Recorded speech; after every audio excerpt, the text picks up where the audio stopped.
Hello everyone, welcome to my channel.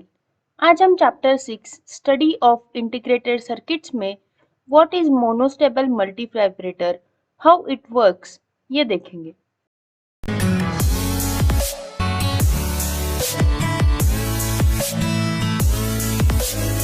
Monostable multivibrator, it also called as one shot multivibrator. There is one stable state and one astable state, that is quasi-stable state. Monostable word से ही पता चलता है, mono मतलब one, तो यहाँ पे एक state stable होती है और दूसरी अस्टेबल होती है। Mono means one of its input remains stable in one state, suppose in low state. It changes its output to an unstable state or high state when trigger input is applied to it. तो ये stable to unstable कैसे move होता है? जब हम इस circuit को trigger pulse apply करते हैं तब वो स्टेबल स्टेट से अनस्टेबल स्टेट में ट्रांसफर होता है। It remains in the high state for specific time interval t decided by RC time constant, and after completing the time delay t it returns to its stable state. तो ये basically जब stable state में होता है यानी कि वो उसकी लो स्टेट होती है, और जब हम ट्रिगर पल्स अप्लाई करते हैं तो वो हाई स्टेट में जाता है और वो एक स्पेसिफिक टाइम यानी कि टी यहाँ पे हमने मेंशन किया है, उस टी टाइम इंटरवल के लिए वो हाई स्टेट में रहता है। और ये टी टाइम इंटरवल जो है वो हम आरसी टाइम कांस्टेंट से डिफाइन करते हैं। तो इस टी टाइम इंटरवल के लिए वो हाई स्टेट में रहता है और फिर से वो लो स्टेट में यानी कि स्टेबल स्टेट में आ जाता है। For the next trigger, it repeats the same cycle. That is why this operating mode known as one shot mode. अब फिर से जब हम ट्रिगर पल्स अप्लाई करते हैं तो फिर से ये सेम साइकिल रिपीट होती है। ईच ट्रिगर पल्स के लिए एक बार ये साइकिल रिपीट होती है, इसीलिए इसे वन शॉट मोड कहा जाता है। Each trigger generates one pulse whose pulse width is decided by RC product. The time period will be set by the user. The monostable multivibrator is mainly used as timer.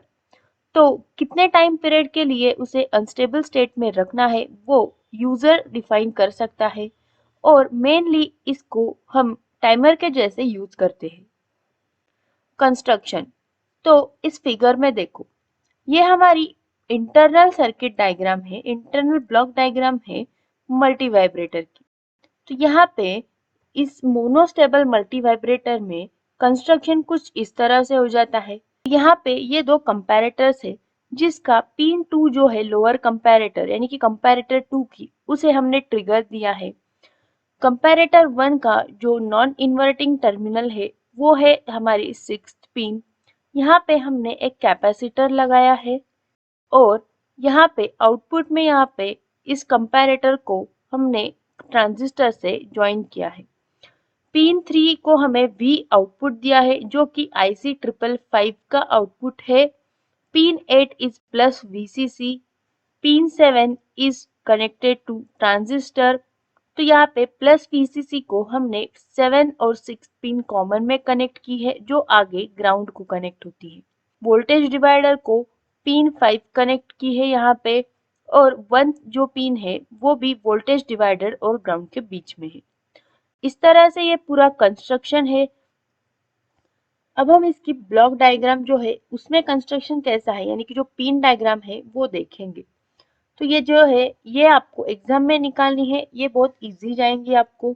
तो यहाँ पे एक हमने switch दिया है to on and off reset जो करना है हमें सर्किट उसके लिए। अब यहाँ पे 6 और 7 पिन कॉमन की है, ये सेकंड पिन है, यहाँ पे उसे एक रेजिस्टेंस R1 के जरिए प्लस VCC को कनेक्ट किया है। यहाँ पे दो LEDs लगाई है। तो ये फर्स्ट वाला LED जो है वो हमें आउटपुट दिखाता है, और सेकंड ये जो यहाँ पे LED है वो हमें टाइम डिले दिखाने के लिए लगाया है। ये किस तरह से वर्क करता है वो आगे देखेंगे हम। तो अब कंस्ट्रक्शन वन बाय वन देखेंगे। The figure shows that a RC circuit is connected to control charging of the capacitor. तो यहाँ पे एक RC सर्किट हमने बनाया है रेजिस्टेंस कैपेसिटर्स लगा के. The capacitor C is connected to threshold pin 6 and to discharge transistor that is pin 7. तो ये यहाँ का ये कैपेसिटर है C जो हमने 6 और 7 नंबर के पिन को कॉमन में कनेक्ट किया है. 6th पिन कौन सी होती है? Threshold pin. और पिन 7 है डिस्चार्ज ट्रांजिस्टर.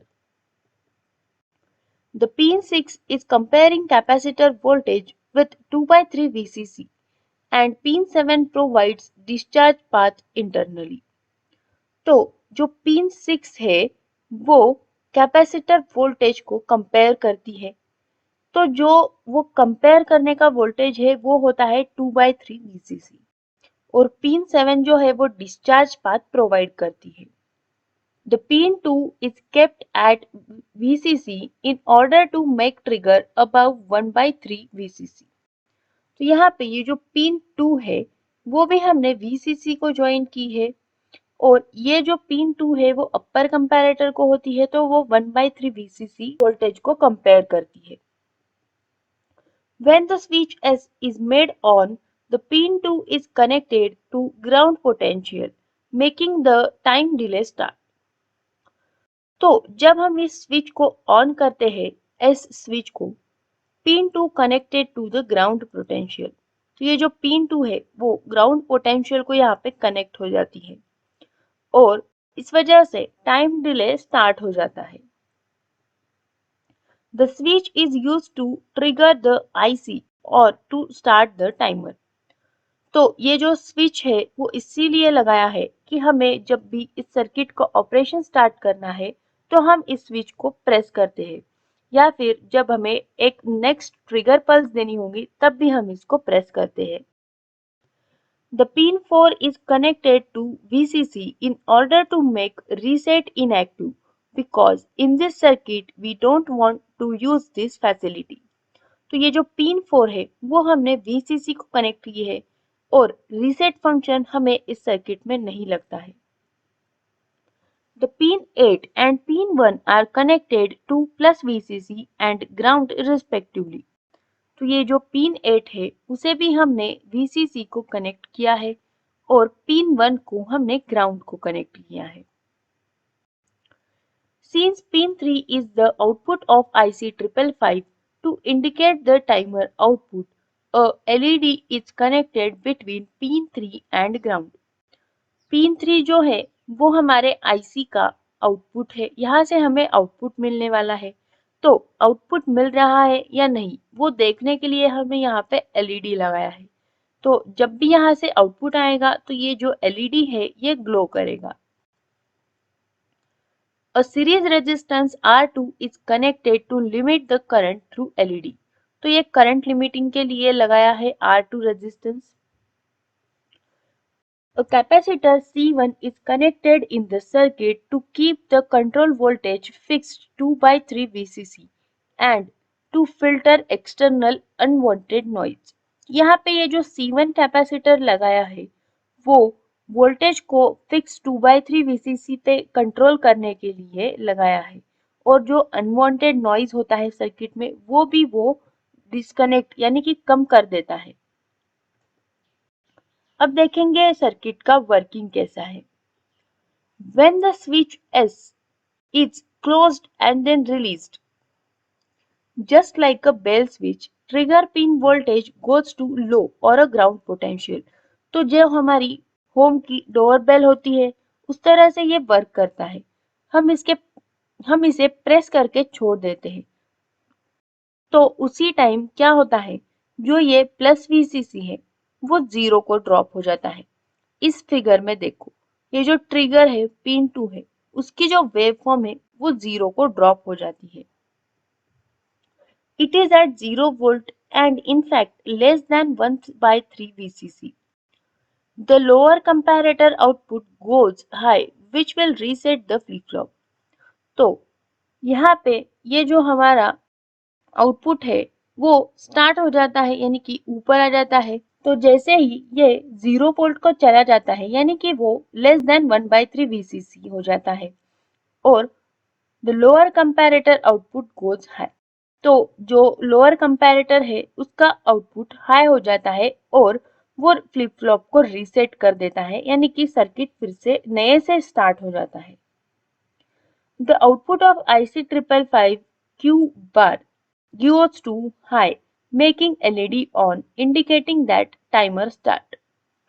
तो ये जो आउटपुट है वो हाई पे जाता है। यहाँ पे देखो पिन 3 यहाँ पे लो था और जैसे ही प्लस VCC 0 को ड्रॉप हो गया आउटपुट ऊपर आ गया यानी कि 1 में आ गया है और स्क्वायर वेव स्टार्ट हो गई है यहाँ से।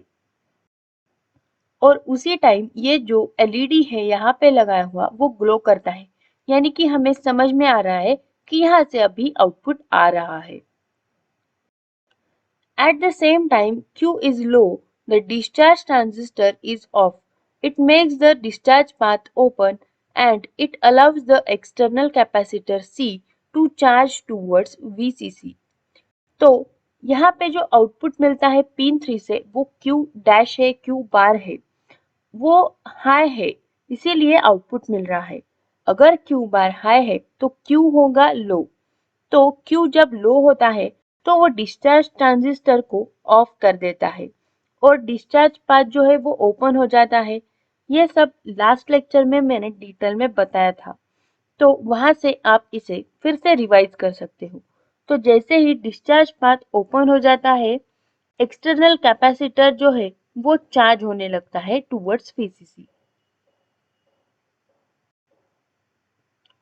The capacitor voltage increases exponentially through R, but when it reaches to 2/3 VCC or slightly greater than 2/3 VCC, the upper comparator input pin 6 threshold will produce high output। तो यहाँ पे देखो जैसे ही यहाँ पे ये हाई चला गया डिस्चार्ज कैपेसिटर जो है वो ऑफ हो जाता है, डिस्चार्ज ट्रांजिस्टर ऑफ हो जाता है और यहाँ से ये जो थ्रेशोल्ड पिन है उसकी वेवफॉर्म देखो वो धीरे धीरे हाई को जा रही है यानी कि कैपेसिटर इस तरह से धीरे धीरे चार्ज होने लगता है जब तक 2/3 VCC वोल्टेज नहीं हो जाता। ये जो डॉटेड लाइन है वो दिखा रहा है कि 2/3 VCC वोल्टेज है। It is internally connected to the set terminal of RS flip flop। तो ये जो है ये इंटरनली कनेक्ट होता है RS फ्लिप फ्लॉप को। The upper comparator sets the flip flop making the output of IC 555 Q dash low and it makes LED off indicating that the time delay T is over।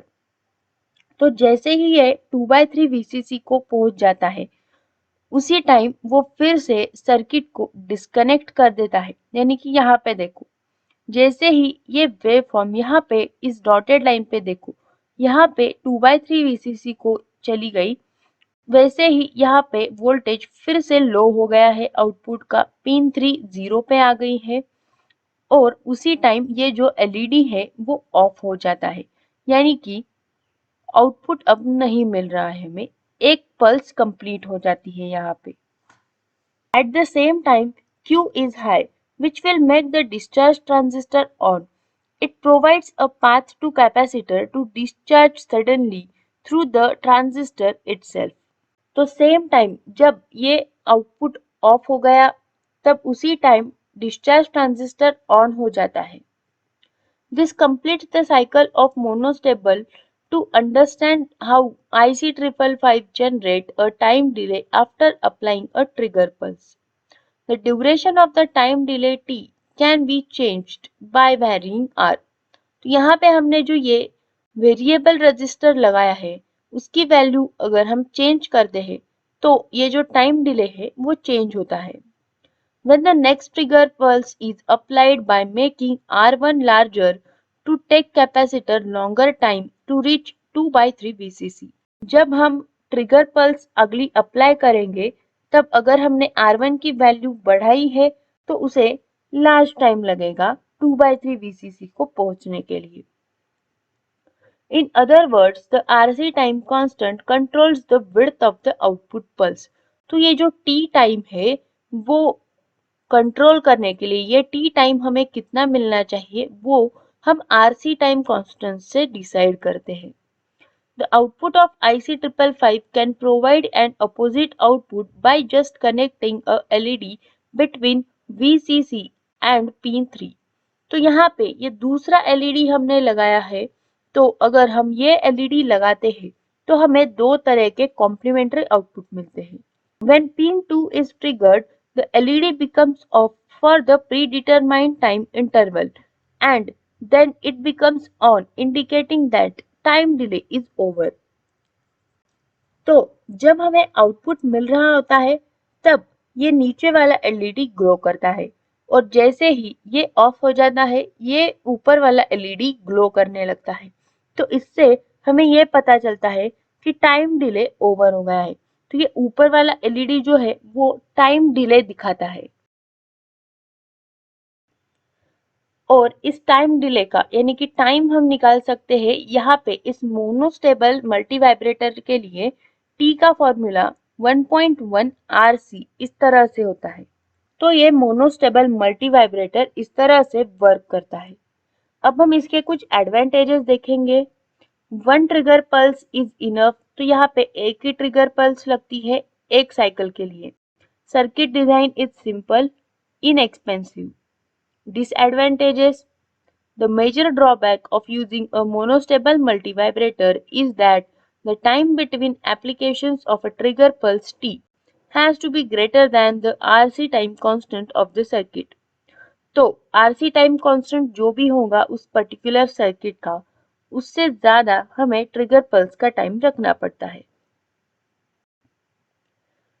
Applications of monostable multivibrator: television circuits में use होता है, control system circuits में, timers जो कि नाम से ही है कि मोनोस्टेबल यानी कि IC555 टाइमर है ये, डिले सर्किट्स में और गेटेड सर्किट्स में जिसमें लॉजिक गेट्स यूज करते हैं उस सर्किट्स में भी इसका यूज होता है।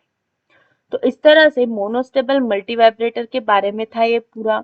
अगर आपको इसमें कुछ डाउट्स या क्वेरीज है तो आप कमेंट सेक्शन में जरूर पूछें। इस वीडियो को लाइक करें, शेयर करें और चैनल को सब्सक्राइब भी जरूर करें। Thank you.